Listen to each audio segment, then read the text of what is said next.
또 일주일 만에 여러분을 뵈니까 참 좋습니다. 또 여러 가지 형편과 사정 때문에 또 온라인으로 예배 드리시는 분들 가운데도 오늘 하나님이 특별한 은혜가 있으시기를 간절히 축복합니다. 이렇게 다 우리가 같은 공간에 모여서 예배를 드리고 있지만 아마 저도 그렇고 여러분도 그렇고 각자의 삶의 상황은 다 다를 거라는 생각이 들었습니다.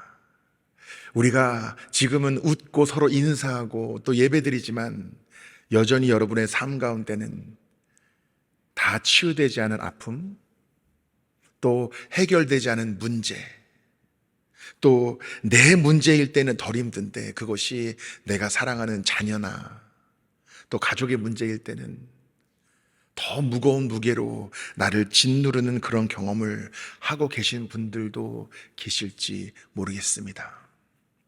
우리가 살다가 한 가지 정말 힘든 문제가 해결되었을 때 너무나 기쁜데 왜 이제는 끝이다 싶으면 또 다른 문제가 우리를 짓누르고 그 무게로 우리가 힘들어해야 하는지, 어찌 보면은 삶이라는 것이 이 끊임없는 아픔과 또 고난의 연속이 아닌가라는 생각이 들 때도 있습니다. 오늘 우리가 나누는 말씀에서 야곱의 상황이 그랬던 것 같습니다. 사실 제가 개인적으로 성경의 여러 인물 중에 야곱을 아주 좋아하는 편은 아닙니다. 야곱은 뭔가 이 거짓말에 능한 것 같고 또 비겁한 것 같고, 야곱은 성경에서 보면 문제가 생기면 일단 뭐 합니까? 도망쳐요. 그것도 주로 밤에 도망쳐요.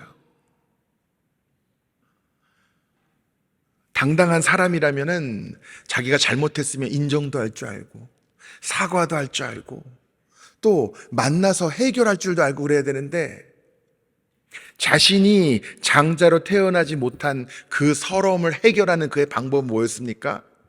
형도 속이고 아버지도 속이고 어떻게 해서든 자기의 머리를 굴려서 자기 상황을 모면하고 극복해 보려고 했습니다. 근데 계산대로 되지 않았어요. 오히려 형에게 죽일 위험에 놓입니다. 그러니까 뭐 했어요? 도망갔어요. 또 삼촌이랑 있다가도 마찬가지예요. 안 되니까 뭐 했어요? 도망갔어요. 끊임없이 어떻게 해서든 자기의 머리와 자기의 계획과 자기의 지략으로 성공해 보려고 하고 자기의 위기를 모면해 보려고 부더니도 애를 쓰던 이 야곱도, 그러나 그 여정에서 끊임없이 하나님을 만나는 은혜를 누립니다. 베델에서 하나님을 만났고 또 야복강가에서 또다시 하나님을 만났습니다. 그래서 이미 그는 이제는 야곱이 아니라 이스라엘이라는 이름을 받았어요. 그리고 형이랑 만나서 이제 관계도 회복이 됐어요.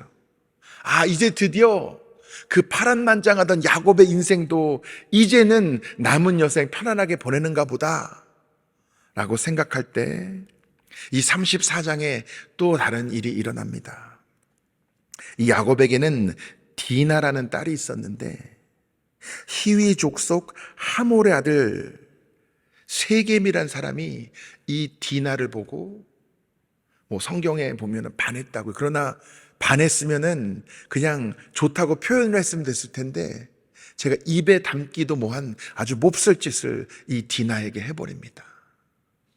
그리고 이 야곱의 아들들, 자신의 누이에게 이런 일이 일어났다는 사실을 알게 된 야곱의 아들들이 어떻게 했냐면, 근데 또 이 세겜이 몹쓸 짓을 해놓고 그래도 디나가 좋았는지 결혼하고 싶어 합니다. 그러니까 이 세겜에게 너의 족속 전부가 할례를 받으면 그러면 결혼을 시켜주겠다고 이렇게 약속을 하고, 그 약속을 지킵니까? 아니에요. 할례를 받아가지고 이제 몸이 불편하고 고통스러운 그 상황에서 그들을 전부 죽이고 그 재물을 탈취합니다. 그래서 우리는 35장부터 읽었는데 34장 마지막에 야곱이 이 사실을 알고 뭐라고 하냐면 나와 내 집이 멸망하리라 이렇게 얘기해요. 왜 그러냐면 이제는 수많은 족속들이 이 사실을 알게 되면은 다 담합해가지고 어떻게 해서든 이 야곱과 그 식솔들을 죽이려 할 것이기 때문입니다. 지금까지 나름 여러 가지 상황 속에서 절망적인 순간에 하나님을 구하기도 하고 만나보기도 하고 수많은 상황 속에서 어떻게 해서든 극복하고 살아남은 그였지만, 이제는 이쪽에서 적이 오면 저쪽으로 도망가고 이렇게라도 할 텐데, 이제는 사방에 어느 쪽으로 가도 도망갈 길이 없고 살 길이 없다는 것을 그는 깨닫게 되면서 뭐라고 얘기하냐면, 나와 내 집이 멸망하리라, 이제 다 끝났다, 이런 절망적인 이야기를 하고 있는 거예요.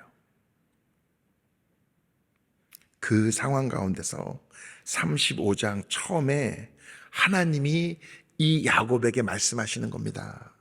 뭐라고 하십니까? 일어나 베델로 올라가서 제단을 쌓아라, 이렇게 말씀을 하세요. 어떻게 보면 좀 엉뚱한 이야기일 수 있습니다. 왜냐하면 일단은 베델로 가야 되는데, 베델로 가는데도 또 한참 걸릴 거 아니에요.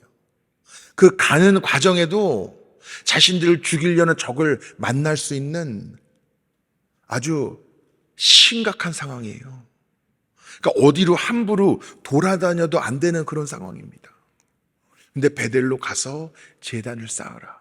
여러분도 여러분의 문제를 갖고 하나님에게 나오실 때가 있잖아요. 하나님, 이 육신의 질병을 고쳐주세요. 하나님, 이 관계가 회복되게 해주세요. 하나님, 이 사업이 좀 잘 풀리게 해주세요. 하나님, 이 상황을 어떻게 해서든 좀 주님이 친히 개입하셔서 해결해 주세요. 그럼 여러분이 기다리는 응답은 뭡니까? 내가 너를 낫게 하리라, 내가 너의 필요를 채워주리라, 내가 회복시키리라, 치유하리라, 이런 응답을 듣기를 원할 텐데, 주님은 내가 구한 것에 대해서는 답을 주지 않으시고, 베델로 가서 제단을 쌓아라, 여러분에게 이렇게 말씀하신다면 여러분 어떻게 반응하시겠어요? 하나님, 알겠습니다. 그런데요, 일단은 이 문제부터 좀 해결 좀 해주시고, 조금 숨이라도 좀 돌리게 해주시고, 당연히 그럼 제가 예배 드리죠. 제단 쌓지요, 하나님. 그게 보통 사람의 반응이 아닐까라는 생각이 들기도 합니다. 그런데 오늘 말씀에서 야곱이 어린 시절부터 봤을 때 막 그렇게 호감이 가는 그런 사람은 아니었는데, 그때는 어쩔 때는 좀 비열해 보이기도 하고 치사해 보이기도 하고 비겁해 보이는 사람이었는데, 그 수많은 삶의 여정과 고난과 역경, 또 그 가운데 순간순간 만났던 하나님을 통해서 야곱도 그 어린 시절의 야곱은 더 이상 아니었던 거예요. 제단을 쌓으라는 그 하나님의 말씀을 듣고 2절에 야곱이 이에 자기 집안 사람과 자기와 함께한 모든 자에게 이르되, 너희 중에 있는 이방 신상들을 버리고 자신을 정결하게 하고 너희들의 의복을 바꿔 입으라, 이렇게 지시를 합니다. 이제 하나님이 제단을 쌓으라고 하니까 제단을 쌓으러 갈 건데, 여러분, 예배는 드리는 것 자체에도 의미가 있지만 우리가 예배를 드릴 때는 하나님이 기뻐하실 예배를 드려야 하는 줄 믿습니다. 우리가 하나님께 예배를 드릴 때 어떻게, 여러분 주일날 옷도 정성스럽게 입고 오시잖아요. 거울 보고, 우리 남자분들은 수염도 잘 깎으시고, 그렇죠? 단정하게. 왜 그렇습니까? 사람들에게 멋있어 보이려고 그렇게 입으시는 거 아니잖아요. 나의 예배를 드린 나의 마음까지. 여러분, 오늘 드리시는 그 예물, 여러분 다 형편 넉넉하고 남아돌아서 드리시는 거 아니잖아요. 이 예물은 나의 상황과 형편이 아니라 주님께 드리는 나의 전심의 예배, 그 고백이 담겨 있는 거잖아요. 그러니까 이 야곱도 여기서 두 가지 중요한 게 있는데, 지금 자신은 이제 좀 철이 들었는데 누가 사고를 친 거예요? 아들들이 사고를 쳤잖아요. 여러분, 내 신앙의 여정, 내가 하나님을 만나고 하나님을 만남으로 변화되고 이제 하나님과 동행하면서 내가 신앙이 성숙하는 것도 당연히 너무나 중요하지만, 여러분, 내 신앙에서 끝나서는 안 된다는 것 깨달으시기를 축복합니다. 축원합니다. 여러분, 내 믿음도 중요하지만 내 가족들의 믿음도 중요하고요, 내 자녀들의 믿음도 정말 중요한 거예요. 그러니까 지금 야곱이 나 자신뿐만 아니라 2절에 자기 집안 사람과 자기와 함께한 모든 자들에게 이제는 이 지시를 하는 건데, 준비하라는 거예요. 신상들, 이방 신상들 다 버리고 자신을 정결하게 하고 의복을 받고 입어라. 그리고 뭐라 그럽니까? 3절에 우리가 일어나 베델로 올라가자. 내가 환난 날에 내게 응답하시며 내가 가는 길에서 나와 함께 하신 하나님께 내가 거기다 제단을 쌓으려 하노라. 보통 사람 같으면 하나님 지금 잘못 가다가 가기도 전에 죽임당하게 생겼어요 라고 한탄할 만도 한데, 왜 야곱이 이렇게 믿음으로 반응했을까? 그에게는 체험이 있었기 때문입니다. 이미 형을 피해 자신의 계획대로라면 장자권도 얻고 또 아버지의 유산도 물려받고 자신이 모든 것을 누릴 줄 알았는데 그 계획과 계산이 철저하게 엎어지고 이제는 형에게 죽임당할까 봐 도망다니는 자신의 신세가 얼마나 처량했을까요? 그러나 베델에서 그는 꿈속에 사다리를 오르내리는 천사들의 모습을 보면서 그게 깨달은 게 있습니다.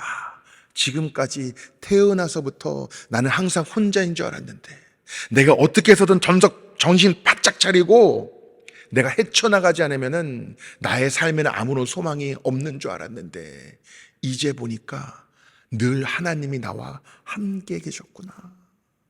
지금 이 자리에도 이 밤중에 내가 철저하게 혼자인 것 같고 아무것도 없는 것 같고 아무런 소망도 없는 것 같지만 지금 이곳에도 하나님이 나와 함께 하시는구나. 그것을 체험하고 깨달았던 것이 베델이에요. 그러므로 이 절망적인 상황에서 하나님께서 베델로 가서 제단을 쌓으라고 말씀하시니까 그 체험이 떠오르면서 자기 자신뿐만 아니라 자기의 집안 사람과 자기와 함께한 모든 사람들을 바로 준비시키고 함께 베델로 올라가자고 하는 겁니다. 4절에 그들이 자기 손에 있는 모든 이방 신상들과 자기 뒤에 있는 귀고리들을 야곱에게 주는지라 야곱이 그것들을 세겜 근처 상수리 나무 아래 묻고. 자, 하나님이 주신 말씀은 단순했습니다. 베델로 가서 제단을 쌓아라. 상사리 나무 아래에다가 뭐를 묻어라. 이런 얘기 하셨어요? 안 하셨어요? 안 했어요. 신상을 버려라. 자신을 정결하게 하라. 옷을 바꿔 입으라. 이런 구체적인 지시를 하나님이 하셨습니까? 안 하셨어요. 자기가 알아서 하는 거예요.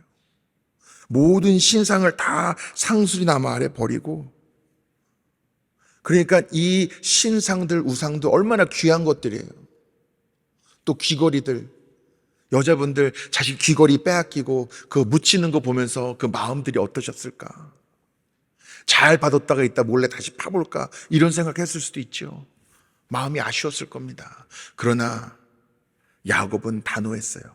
하나님이 시켜서 억지로 하는 게 아니었기 때문에 하나님은 그저 베델로 가서 제단을 쌓아라, 나에게 예배하라 말씀하셨는데 야곱이 알아서 하는 거예요. 왜냐? 야곱은 아는 거예요. 예배는 그냥 드리는 데만 의미가 있는 게 아니라 하나님이 기뻐 받으실 예배를 드려야 하기 때문입니다. 여러분, 오늘 여러분의 예배 하나님이 기뻐 받으실 줄 믿습니다.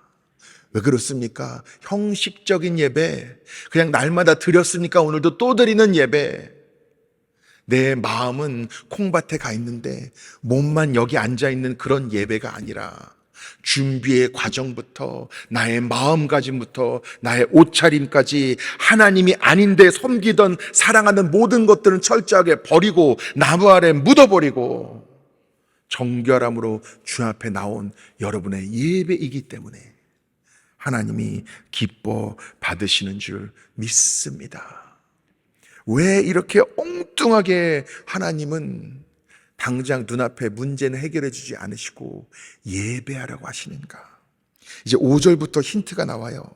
그들이 떠났으나 하나님이 그 사면 고울들로 크게 두려워하게 하셨으므로 야곱의 아들들을 추격하는 자가 없었더라. 여러분, 원래 이 말씀 35장이 시작될 때 지금 두려워하는 사람은 누구예요? 야곱이에요, 야곱.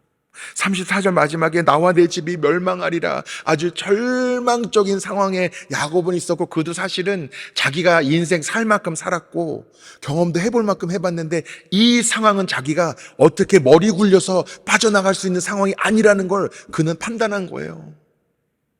야곱에게는, 그의 식솔들에게는 지금 두려움이 가득했습니다.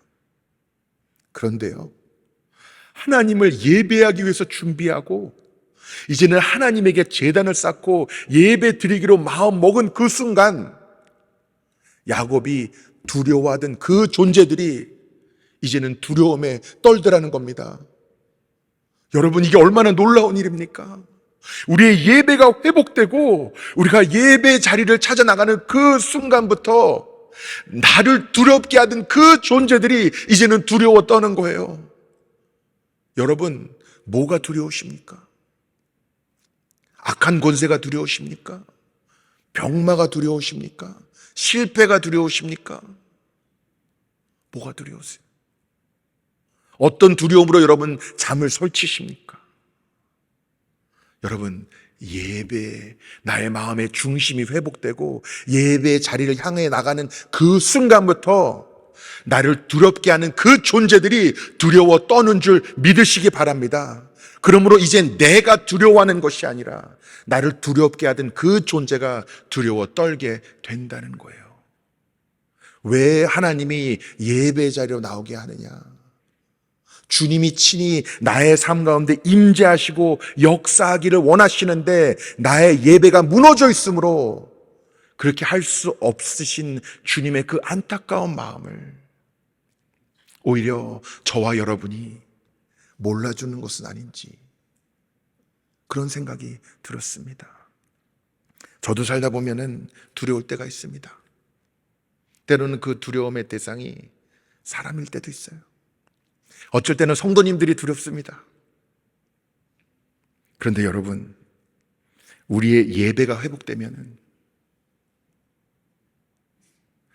주님을 예배하고자 하는 우리의 마음이 회복되면은, 나의 우상들을 버리고 정결함으로 주 앞에 나오기 시작하는 그 순간부터 나를 두렵게 하던 그 대상이 오히려 두려워 떨며 무너지게 됨을 여러분 깨달으시기 바랍니다.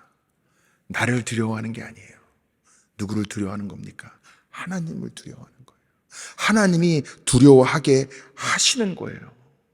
그러므로 야곱의 아들들을 추격하는 자가 한 명도 없었다고 성경에는 기록되어 있는 것입니다.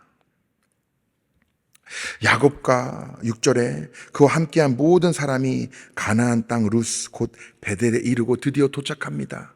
7절에 그가 거기서 제단을 쌓고 그곳을 엘 베델이라 불렀으니 이는 그의 형의 낯을 피할 때 하나님이 거기서 그에게 나타나셨음이더라. 엘 베델, 베델의 하나님, 이런 뜻입니다. 베델이 어떤 곳이었어요? 하나님을 만났던 곳이에요. 하나님에게 제단을 쌓았던 곳이에요. 하나님이 이전에도 나와 함께 하셨고 지금도 함께 하시며 앞으로도 함께 하실 것을 깨닫고 믿음으로 고백했던 자리예요. 삶의 절대절명의 위기에 있었던 야곱과 그의 가족에게 하나님이 주신 은혜는 예배를 회복하고 예배가 곧 너의 삶과 생명의 근원이 됨을 깨닫고 누리라는 하나님의 축복의 말씀이었던 것입니다. 그리고 그는, 그의 모든 가족은 그곳에서 엘 베델, 베델의 하나님을 만나고 그곳에 제단을 쌓음으로 하나님께 그 예배가 회복되는 은혜를 누리게 되었던 것입니다. 리브가의 유모 드보라가 죽고 그를 장사하면서 그곳을 알론 바굿이라고 불렀다고 8절에 기록이 되어 있습니다. 조금 여기서 드보라 이야기가 나오는 것이 조금 생뚱맞긴 한데요. 왜 기록이 됐을까 고민해 볼 때 아마도 이 드보라의 삶과 믿음이 성경에 기록될 만큼 의미가 있었기 때문에 그런 게 아닌가 라고 나름 판단을 해봅니다. 이 정신없는 통에도 제대로 장례를 치렀고, 또 알론바봇이란 말의 의미가 뭐냐면 눈물의 상수리, 곡함의 상수리, 이런 뜻이에요. 그만큼 이 사람이 죽었을 때 눈물 바다가 되었다는 것이겠죠. 이렇게 정신없는 통에도 사람들이 챙기며 정성스럽게 장례하였던 이 드보라와 같이 저와 여러분도 그 이름이 기록되고 거론될 만큼의 믿음과 사랑으로 살아가게 되기를 간절히 축원합니다. 9절에 야곱이 밧단 아람에서 돌아오매 하나님이 다시 야곱에게 나타나사 그에게 복을 주시고, 여기서 이제 우리가 분명하게 알게 되는 거예요. 왜 베델에 가서 제단을 쌓으라고 하셨을까? 하나님께서는 야곱을 그 죽음의 순간에서 건져주시고, 오히려 두려워하던 존재들이 두려워 떨게 하시고, 다시금 그에게 복을 주기 위해서 제단을 쌓으라고 하셨다는 거예요. 10절에 하나님이 그에게 이르시되, 하나님이 야곱에게 말씀하십니다. 내 이름이 야곱이지만은 내 이름을 다시는 야곱이라 부르지 않겠고 이스라엘이 내 이름이 되리라 하시고, 그가 그의 이름을 이스라엘이라고 부르시고, 11절 하나님이 그에게 이르시되 나는 전능한 하나님이라 생육하고 번성하라. 한 백성과 백성들의 총회가 내게서 나오고 왕들이 내 허리에서 나오리라. 내가 아브라함과 이삭에게 준 땅을 내게 주고 내가 내 후손에게도 그 땅을 주리라 하시고, 야곱을 이스라엘이라고 축복하셨을 때는 이제는 이 야곱 한 사람만 만나주시고 이 한 사람만 보호해 주시고 이 한 사람만 축복해 주시겠다는 게 아니라 그를 통해서 민족을 이루고 그 모든 후손들도 축복해 주시겠다고 약속을 다시 한번 말씀해 주시는 거잖아요. 내가 이미 너에게 줬던 이 이스라엘이라는 이름을 다시 한번 상기시켜 주시는 것이잖아요. 이게 왜 의미가 있습니까? 오늘 이제 이 베델은 야곱이 혼자 도망다니다 하나님을 만나고 제단을 쌓았던 곳이 아니라 그의 가족과 그의 식솔과 그의 따르던 모든 자들까지 함께 와서 이제는 베델의 하나님을 만나고 그 제단을 쌓고, 이제는 야곱 한 사람을 통해서 그 후손과 그 이룰 민족과 수많은 민족들에게 하나님이 부어오실 축복을 다시 한번 알게 하려 하셨다는 것입니다. 왜 제단을 쌓으라고 하셨어요? 축복하기 위해서. 왜 제단을 쌓으라고 하셨어요? 살려주기 위해서. 왜 제단을 쌓으라고 하셨어요? 너 한 사람만 내가 축복하기를 원하는 것이 아니라 너의 제단이 세워지는 걸 통해 너의 가족과 너의 후손들까지도 내가 복의 통로로 쓰기를 원한다는 하나님의 그 계획과 말씀을 다시 한번 분명히 새겨주기 위해서 하나님은 그리 하셨다는 것입니다. 그리고 하나님이 그를 떠나 올라가시는데 야곱이 하나님이 자기가 말씀하시던 그곳에 돌기둥을 세우고 또 전제물을 붓고 기름을 붓고 하나님이 자기와 말씀하시던 그 이름을 베델이라 불렀더라. 오늘 이렇게 말씀이 마무리가 됩니다. 여러분은 지금 어떤 상황 가운데 계십니까? 여러분의 문제, 여러분의 아픔, 여러분의 무거운 짐, 주님 앞에 내려놓고 그 짐으로부터 자유하기를 원하십니까? 이제는 더 이상 내가 두려움에 떠는 것이 아니라 나를 두려웠게 하던 그 존재들이 오히려 두려워하는 주님이 친히 나를 지켜주시고 동행하여 주신 은혜를 누리기를 원하십니까? 여러분의 예배가 회복되셔야 할 줄 믿습니다. 하나님을 만났던 그 자리, 그곳에 제단을 쌓고 다시금 주님의 말씀, 주님이 임재, 주님의 약속들을 확인하며 이제는 나만을 축복하는 것이 아니라 내 예배가 회복됨으로 나의 가족까지, 나의 자녀들과 후손들까지도 다시금 축복하여 주기를 원하셨던 그 주님의 마음이 여러분 가운데도 분명히 느껴지신다면 여러분의 예배가 회복되시기를 간절히 축복합니다. 예배에 나오는 나의 마음가짐도 회복되고 세상 그 무엇 다른 어떤 것도 내가 섬기는 것이 아니라 주님이 아닌 신상과 우상들은 과감하게 버려버리고 예배의 자리를 사모하고 지키시게 될 줄 믿습니다. 주일 예배, 또 수요 예배, 또 새벽 기도, 또 셀 예배, 또 광고 들으셨겠지만 또 이제 금요일 날도 저희가 모여서 예배를 드립니다. 금요일 날은 우리가, 주일은 저희가 시간에 늘 촉박해요. 우리 마음껏 기도하고 마음껏 찬양하고 마음껏 말씀 가운데 거하는 그런 시간들을 우리가 가지려고 준비하고 있습니다. 특별히 우리 성도님들의 치유를 위해서 집중적으로 기도하는 시간을 특별히 4주 동안 가지려고 합니다.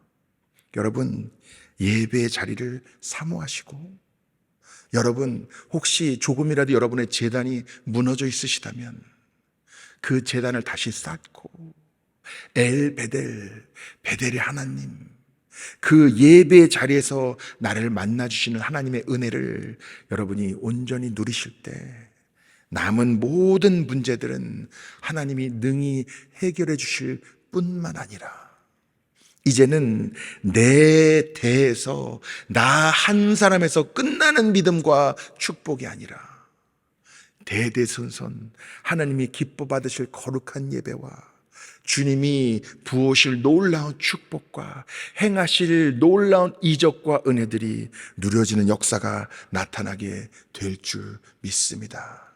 여러분의 삶의 모든 문제와 짐, 그것을 주 앞에 가지고 나오기 이전에 나의 예배가 회복될 때 주님이 함께 하실 것을 고백하고 누리시게 될 줄 믿습니다. 여러분, 예배가 생명의 근원이고 예배가 곧 생명입니다. 예배가 나의 생명줄이고 나의 살 길입니다. 내 예배가 회복되면 그 예배를 통해서 나에게 부어주기를 원하시는 하나님의 은혜와 축복이, 막힌 모든 것들이 헐어지고 넘치도록 부어지는 역사가 반드시 나타나게 될 줄 믿습니다. 기도하시겠습니다. 사랑과 은혜가 풍성하신 주님, 야곱의 제단이 쌓이고 베델, 그곳에서 하나님을 만나고 그 은혜와 그 보호하심과 축복을 누렸던 야곱과 그 가정, 그것이 곧 저와 저의 가정이 누리는 은혜가 되게 하여 주시기를 이 시간 간절히 구합니다.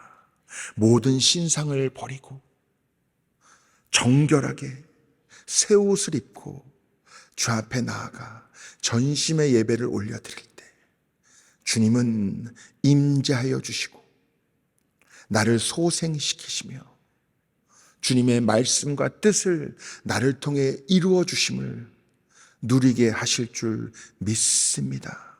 이곳에 있는 당신의 사랑하는 자녀들 한 사람 한 사람 가운데 손을 얹어 안수하여 주시고 정결하게 회복시켜 주시고 그 예배를 기뻐 받으시며 그 예배를 통해 주님의 생명이 누려지게 하여 주시옵소서. 주 예수 그리스도의 이름으로 기도드리옵나이다. 아멘.